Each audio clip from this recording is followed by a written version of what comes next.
नमस्कार, India voice देख रहे हैं आप और मैं हूं आपके साथ शिवम दुबे। इंडिया वॉइस के खास कार्यक्रम हरियाणा पंजाब में आप सबका स्वागत है।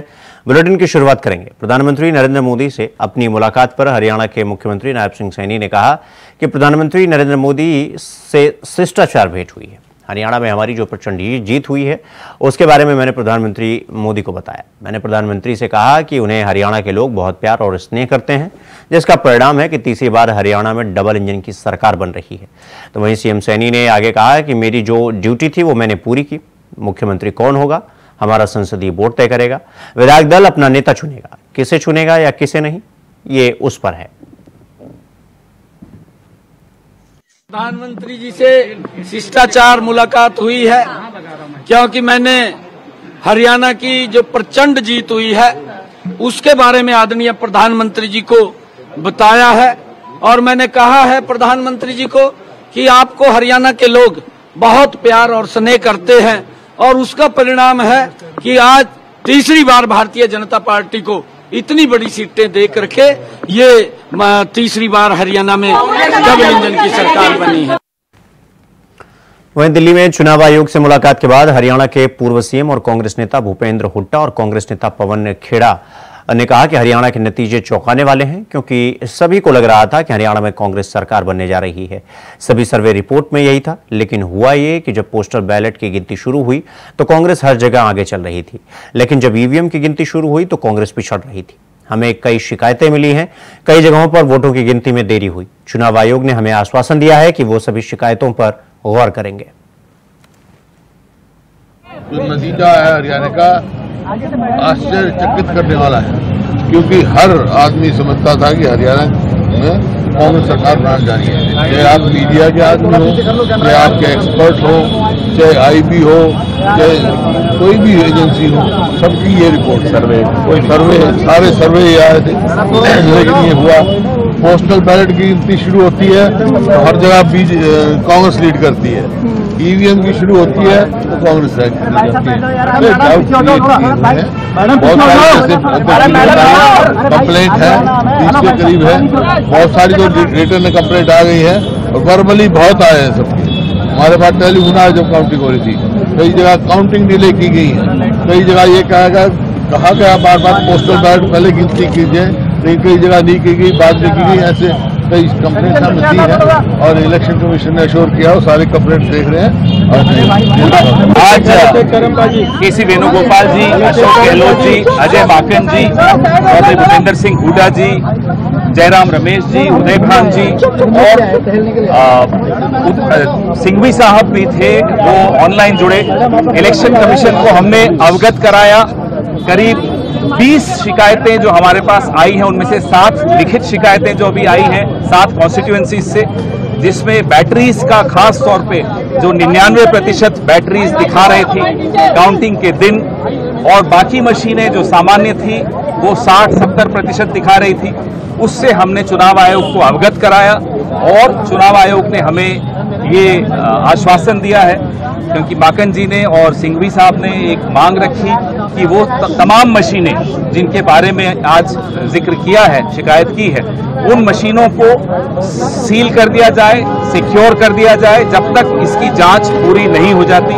हमने चुनाव आयोग को ये भी कहा कि अगले 48 घंटे में हम बाकी शिकायतें जो हमारी एकत्रित हो रही हैं, हरियाणा प्रदेश कांग्रेस कमेटी के अध्यक्ष उदय भान जी इकट्ठी कर रहे हैं, वो तमाम शिकायतें भी हम अगले 48 घंटे में उपलब्ध करा देंगे चुनाव आयोग को।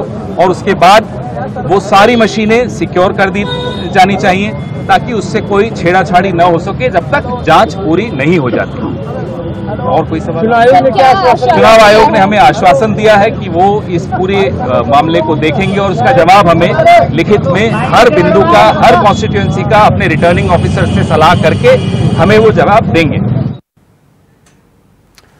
तो वहीं हरियाणा के पूर्व गृह मंत्री अनिल विज ने कहा कि मैं लोगों की नब्ज को जानता हूं। किसी भी प्रदेश में चुनाव को लेकर मेरे आकलन हमेशा ठीक रहते हैं। उन्होंने कहा कि जब चुनाव शुरू हुए तब से अब तक आप मेरे बयान निकाल कर देख लो। मैंने कहा था कि तीसरी बार हरियाणा में बिना किसी सहयोग के बीजेपी की सरकार बनेगी। उन्होंने कांग्रेस पर तंज कसते हुए कहा कि अब स्कूल के छोटे छोटे बच्चे भी कहते हैं कि कांग्रेस तो अब ईवीएम पर रोती है, जब हार जाती है तब रोती है और जब जीत जाती है तो बात बोलती नहीं। पीछे करो आईडी।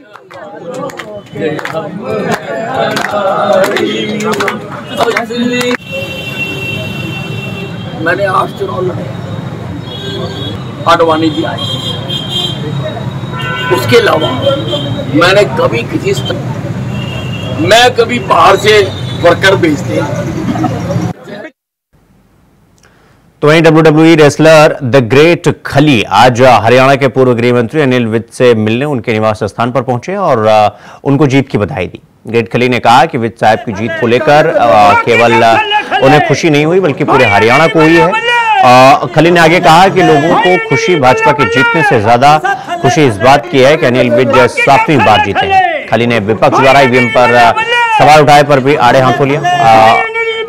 अनिल विज से ग्रेट खली मिलने पहुंचे और इस दौरान उन्होंने ये बात कही। बहुत खुशी हुई है और कली मेरे को नहीं पूरे हरियाणा के जो देश के लोग हैं सबको खुशी हुई है कि जो बीजेपी आई है। और उससे बड़ी बात है कि जो Anil Vij I think so पूरे हिंदुस्तान पे रिकॉर्ड बनाए कि 7वीं बार विधायक बने। लोगों के लिए एक बार भी बनना बहुत हार्ड होता है, बहुत टफ होता है, लेकिन जो अनिल विज है ये 7वीं बार बना है तो ये बहुत बड़ी बात है। तो हम बधाई देने आए हैं और अच्छा माहौल है और बड़ी खुशी हुई है, दिलों खुशी हुई है कि भाई जो मीडिया के लोग दिखा रहे थे कि भाई कांग्रेस जीतेंगी तो उनकी सुन के हम भी बहुत एक जैसे बोलते हैं ना एक मायूस हो जाते हैं, उदास हो जाते हैं यार कि भी मतलब सब मीडिया दिखा रहे हैं मतलब कि भी कांग्रेस जीतेंगी लेकिन मतलब हरियाणा के लोगों ने प्रूव कर दिया है कि भाई ये उनके साथ है। जो लोग मेहनत करते हैं, जो ग्राउंड पे मतलब काम करते हैं, इनके साथ है और समझदार है कि भी किसी के बहकाव पे नहीं आए। खबरों में आगे बढ़ेंगे। हरियाणा लोकहित पार्टी के अध्यक्ष और पूर्व गृह राज्य मंत्री गोपाल कांडा ने कहा कि हरियाणा की जनता ने कांग्रेस मुक्त प्रदेश के लिए जनादेश दिया है। कांग्रेस को प्रदेश की जनता ने पूरी तरह से नकार दिया है और तीसरी बार भाजपा की सरकार बनाकर इतिहास रचने का काम किया है। उन्होंने कहा कि सिरसा की जनता ने 72,000 वोटों के साथ जो स्नेह और सहयोग दिया उसके लिए वो सदैव आभारी रहेंगे। भले ही वो चुनाव हार गए लेकिन दिलों को जीतने का काम उन्होंने किया है। गोपाल कांडा ने कहा कि कांग्रेस लहर के नाम पर सिरसा के मतदाताओं को गुमराह करने का काम कांग्रेस उम्मीदवार ने किया है। कहीं नहीं रही और बहुत आशीर्वाद दिया। सिरसा के मेरे भाइयों ने, बहनों ने, मित्रों ने, सभी ने दिलो जान से मेहनत की और पूरा कांडा परिवार उनकी मेहनत को सलाम करता है, नमन करता है। सब साथियों ने जो प्यार दिया, सिरसा वासियों ने करीब 72,000 वोट दिए, जो कि 72,000 वोट ये एक सिरसा की जनता का आशीर्वाद है मेरे ऊपर। आशीर्वाद के रूप में जो इतनी बड़ी ताकत, इतने वोट दिए, जो मैं दिल से एक बार सबका बहुत बहुत धन्यवाद करता हूं। और इसका आकलन करेंगे कि कहाँ कमी रही। पर गांव में जो जिस तरह की लहर मीडिया में या सट्टा बाजार में जो थी कांग्रेस सरकार, मैंने हर जगह बोला कि कांग्रेस मुक्त हरियाणा होगा और कांग्रेस मुक्त हरियाणा करेंगे। और ये पहले ही मैंने इलेक्शन से पहले बोल दिया था। पर गांव के लोगों को कुछ बरगलाया गया कि नहीं हम मंत्री बन रहे हैं, हम टिकट ले आए, हम ये करेंगे वो करेंगे। तो लोगों की समझ में आ गया कि झूठ बोल के हमारे को गुमराह कर दिया और लोग आज से ही कहना लोगों ने शुरू कर दिया।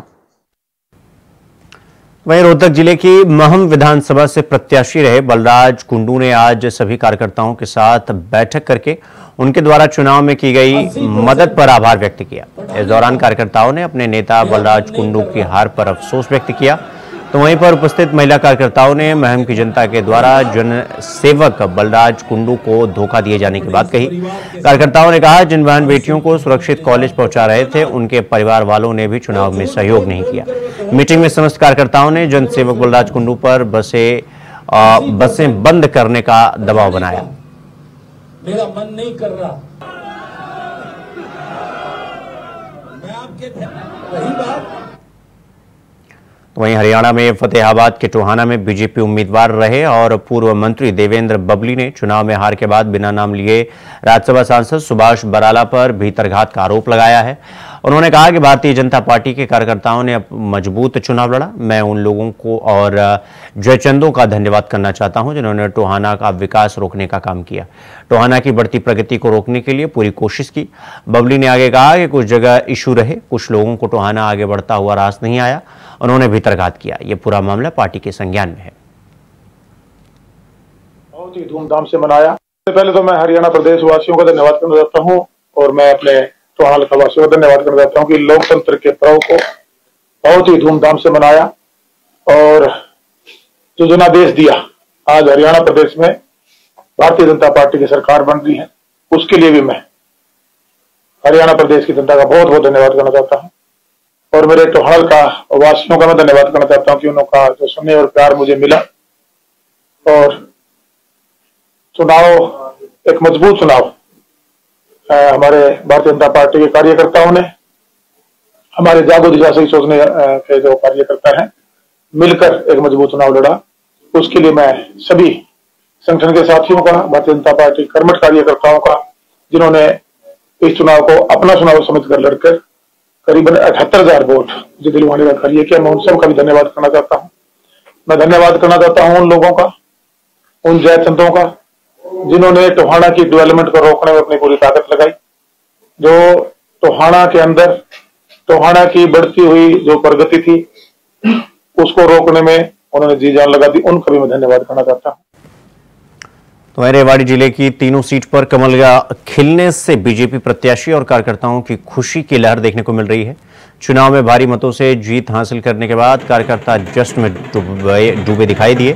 तो वहीं रेवाड़ी से बीजेपी प्रत्याशी लक्ष्मण सिंह यादव की जीत खुशी में उनके आवास पर उनके परिवार के लोगों ने नाच गाकर खुशी मनाई। तो वहीं शहर में भी कई जगह पर लड्डू बांटकर आतिशबाजी कर खुशी का इजहार किया गया।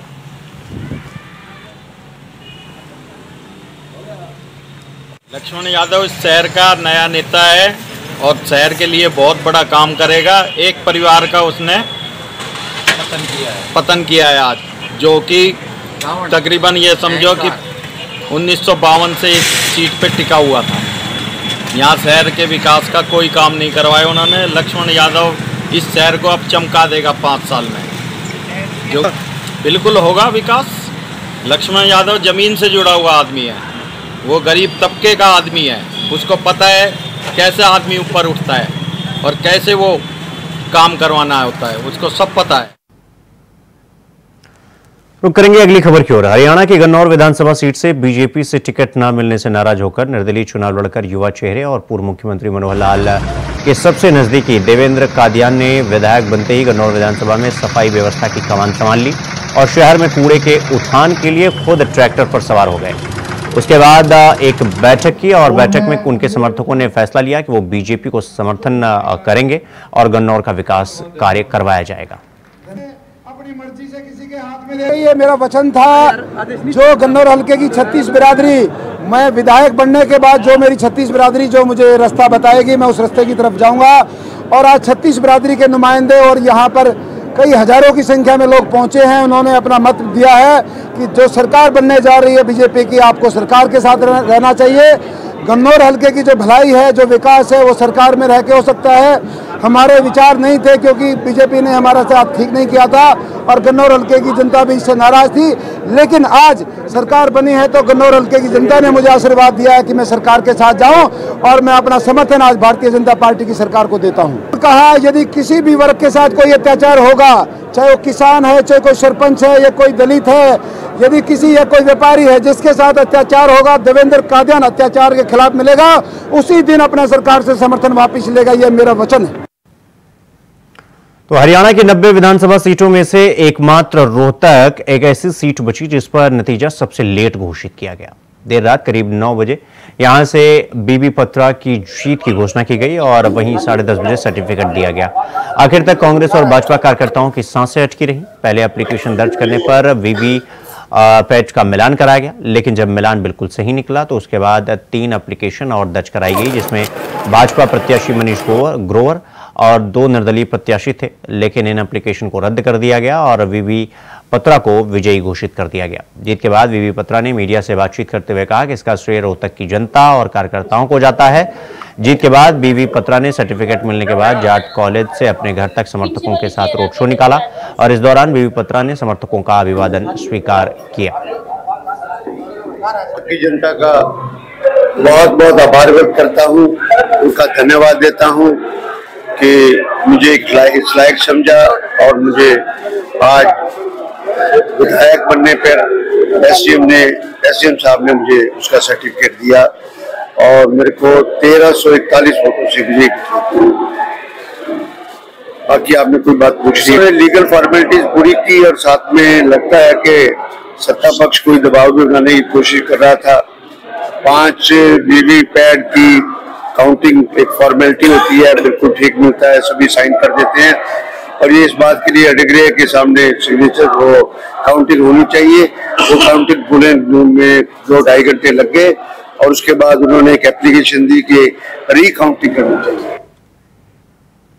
वहीं गर्मी के मौसम में पानी की समस्या से जूझ रहे भिवानी के दादरी गेट के क्षेत्रवासियों ने रोड जाम कर दिया और प्रशासन से पानी मुहैया कराने की मांग की। दादरी गेट के क्षेत्रवासियों का कहना है कि पिछले 7 से 8 महीने से पीने का पानी की समस्या से क्षेत्रवासी जूझ रहे हैं, लेकिन प्रशासन के द्वारा इसका कोई भी समाधान नहीं किया जा रहा है। क्षेत्रवासियों का कहना है कि पीने के पानी में सीवरेज का पानी मिक्स होकर घरों तक पहुंच रहा है, जिससे बच्चों में भी बीमारी फैलने का खतरा बना हुआ है। क्षेत्रवासियों ने मजबूरन रोड पर जाम कर दिया और उन्होंने प्रशासन से ये मांग की कि जल्द से जल्द समस्या का समाधान किया जाए, नहीं तो क्षेत्रवासी ठोस कदम उठाने को मजबूर होंगे। महीने से हमारी गली में पानी नहीं रहा, 5 नंबर गली तक पीने का, नहाने का, धोने का इतना परेशान। जैसा कोई टैंक करा हुआ एक आधा उसमें लुगाई जुम जाए, उनके आपस में लड़ हो जाए। हमने वोट ना दिए हो, सरकार ना बनाई हो, हमारा सहयोग ना हो, कारण के है जो आगे पानी चला जाए है और पीछे कोई बच्चे स्कूल में भी जाए, नहाना धोना बिल्कुल वो नहीं है। कोई अधिकारी आके नहीं मिलता, कोई भी गरीब पाड़ के गिर दी तो रोड सुनना पड़ा है, पाड़ के गिर दी खड़े। हाँ जी, हमारी सुविधा करो, हमारे घर का आगे खड्डे खोद कर गिर दी छोड़ दिए जी, हमारे कोई न्याय पता करने। कोई बच्चे गिरा, कोई किमें करा, कोई किसी का चोट लग गया था, किसी ने चोट लग गया, ठीक है ना जी। हम पहले भी हमने एक बार जाम लगाया था, उसके बाद कोई समाधान नहीं हुआ, हमारे ध्यासा दिया गया था जी और भाई हमारा ये समाधान हो जाएगा 3-4 दिन के अंदर। अब तक 8 महीने हो गए जी, कोई समाधान नहीं हुआ है। तो यमुनानगर में धान की खरीद सुचारू रूप से करवाने और उठान को लेकर आज भारतीय किसान यूनियन के सदस्य जगाधरी अनाज मंडी पहुंचे। यहां किसान यूनियन ने आज अनाज मंडियों के आगे रोड को जाम करना था, लेकिन हरियाणा सरकार के ओएसडी राजेश खुल्लर के साथ गुरनाम सिंह की बात हुई और ओएसडी ने 2 दिन का समय मांगा है कि हम सेलर वालों के साथ मीटिंग कर समस्या का समाधान कर देंगे और धान उठाई का कार्य शुरू करवा दिया जाएगा। भारतीय किसान यूनियन के द्वारा जो जीरी की मंडियों में हमारी अटी पड़ी है, सिर्फ तुलाई का कार्य हो रहा है, लेकिन उठान नहीं हुआ और जब तक उठान नहीं होगा, किसी किसान की पेमेंट नहीं आएगी, तब तक वो बिक्री नहीं मानी जाएगी। कोई भी सेलर वाला या एजेंसी जो है उठान के लिए नहीं आ रही, तो उसको लेकर आज कॉल दी गई थी कि 9 तारीख को 12 बजे रोड जाम किए जाएंगे मंडियों के सामने। आज हम यहाँ जगाधरी अनाज मंडी में आए भी थे, लेकिन अभी कुछ घंटे पहले आदरणीय सरदार गुरनाम सिंह चुड़न्नी जी की जो कुल्लर हैं, ओएसडी हैं मुख्यमंत्री के, उनके साथ बात हुई है और उन्होंने समय मांगा है 2 दिन का। उन्होंने कहा है कि आज शाम को या कल हम सेलर वालों की मीटिंग बुलाएंगे और इस समस्या का हल कर देंगे। हमारे को 2 दिन का समय दिया जाए, तो उनके आश्वासन पर, उनकी बात पर 2 दिन का समय भी सरकार को और दिया जाता है। तो हरियाणा विधानसभा चुनाव में आए नतीजों में रेवाड़ी, कोसली और बावल सीट पर कांग्रेस को हार का सामना करना पड़ा। खास बात तो यह है कि बावल सीट पर पिछले 33 सालों से कांग्रेस का खाता नहीं खुला है। अब बावल के भाजपा के डॉक्टर कृष्ण कुमार ने कांग्रेस के डॉक्टर ML रंगा और कोसली से भाजपा के अनिल यादव ने कांग्रेस के जगदीश यादव को हराया है। रेवाड़ी के सेक्टर 18 महिला महाविद्यालय में रेवाड़ी और बावल की मतगणना हुई, जबकि कोसली सीट के लिए मतों की गिनती का काम जैन सीनियर सेकेंडरी स्कूल में संपन्न हुआ। मतगणना केंद्र से बाहर निकलकर बावल से विजेता बीजेपी प्रत्याशी डॉक्टर कृष्ण कुमार ने टिकट मिलने से लेकर जीत हासिल करने तक का श्रेय राव इंद्रजीत और इलाके की जनता के साथ पार्टी के शीर्ष नेतृत्व का आभार जताया। ये जो जीत हुई है, तो सबसे पहले तो मैं धन्यवाद करना चाहूँगा जो हमारे दक्षिण हरियाणा कदाव नतारा मिर्जी जी, ये उनकी जीत है।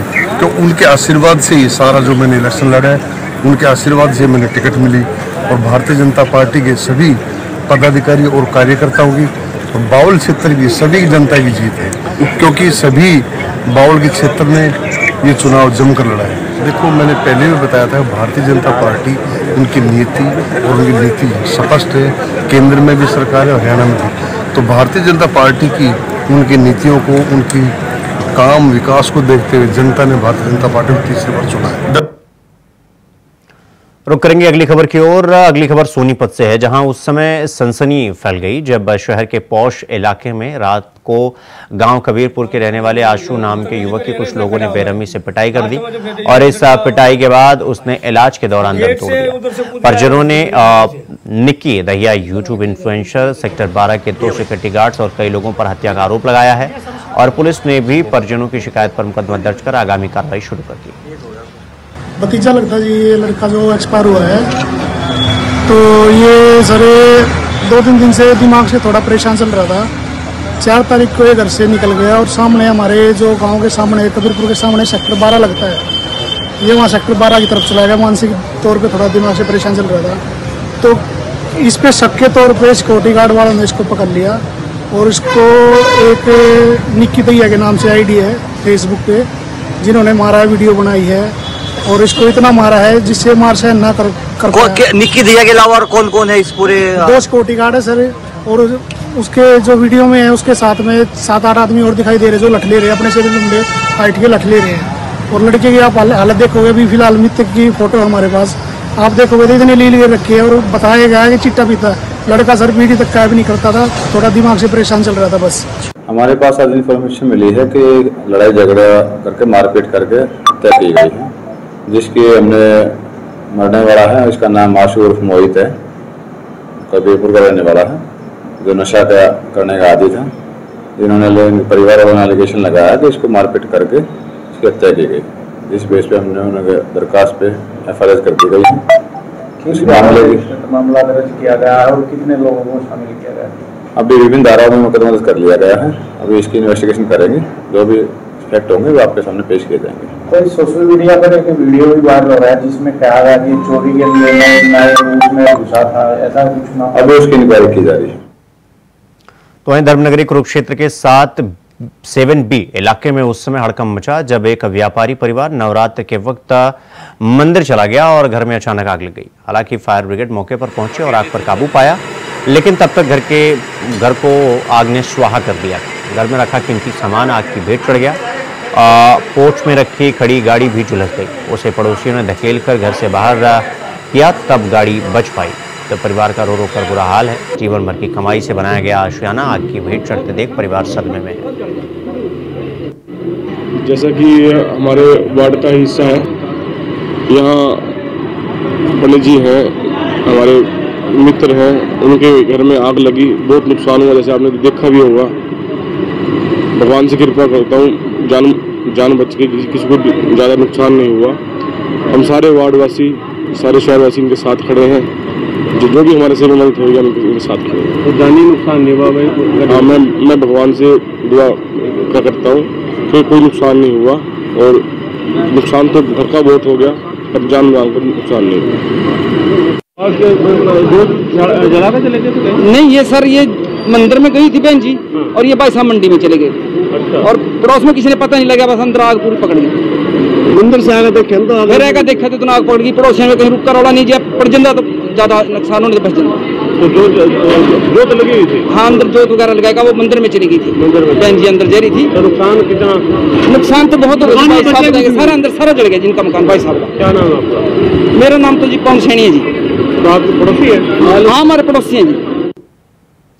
अगली खबर अमृतसर से है, जहां कमिश्नरेट पुलिस ने 5 किलो हेरोइन के साथ 4 लाख ड्रग मनी के साथ 3 ड्रग तस्करों को गिरफ्तार किया है। डीजीपी गौरव यादव ने बुधवार को बताया कि पेशेवर जांच में तकनीकी सुराग मिले और NDPS अधिनियम के तहत FIR दर्ज की गई है। उन्होंने कहा कि इस मामले में आगे पीछे के संबंधों को स्थापित करने के लिए जांच जारी है। पुलिस आयुक्त अमृतसर गुरप्रीत सिंह भुल्लर ने कहा कि पुलिस स्टेशन छेरटा की टीमों को एक विश्वसनीय इनपुट मिला था कि कुछ लोगों ने सीमा पार से ड्रोन का उपयोग करके नशीले पदार्थ गिराए थे। सीएम साहब के दिशा निर्देश ने कि ड्रग फ्री और गैंगस्टर फ्री बनाने वास्ते अपनी स्टेट नूं ਉਹਦੇ तहत ही स्पैशल मुहिम जी है कमिश्नरेट पुलिस अमृतसर ਦੇ ਵਿੱਚ चलाई गई सी और साडे ऑफिसर्स ने बड़ा दिन रात मेहनत की और ਉਹਦੇ ਵਿੱਚ ही एक बड़ा वड्डी कामयाबी सानू मिली है।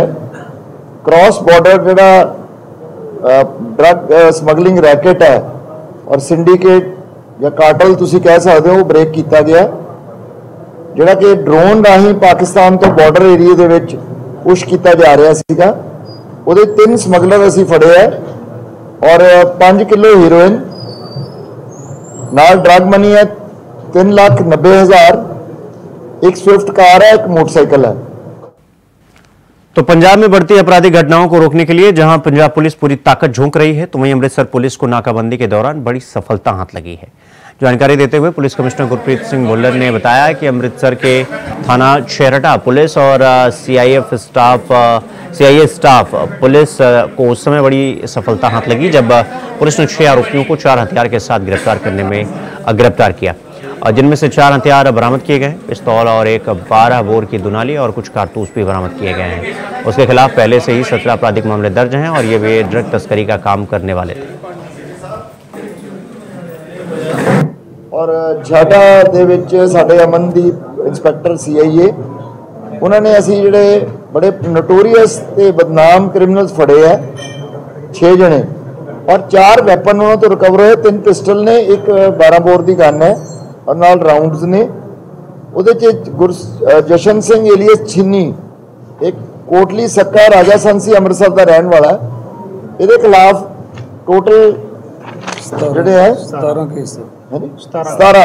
17 मुकदमे ने हीनस क्राइम दे, जिस एक्सटॉर्शन भी है, मर्डर भी है, अटैम्प्ट टू मर्डर है, NDPS के भी मुकदमे ने। गुरसाजन सिंह एलियस छीनी ये हुण जो लेटेस्ट पता लग्या किसी वारदात की अंजाम नूं देण दी ताक दे विच सीगे और प्लैनिंग कर रहे सी, अपना ग्रुप दोबारा क्रिएट कर रहा सीगा। तो हरियाणा पंजाब में फिलहाल अभी के लिए बस इतना ही। देश और दुनिया की तमाम खबरों को देखने के लिए देखते हैं इंडिया वॉइस। नमस्कार।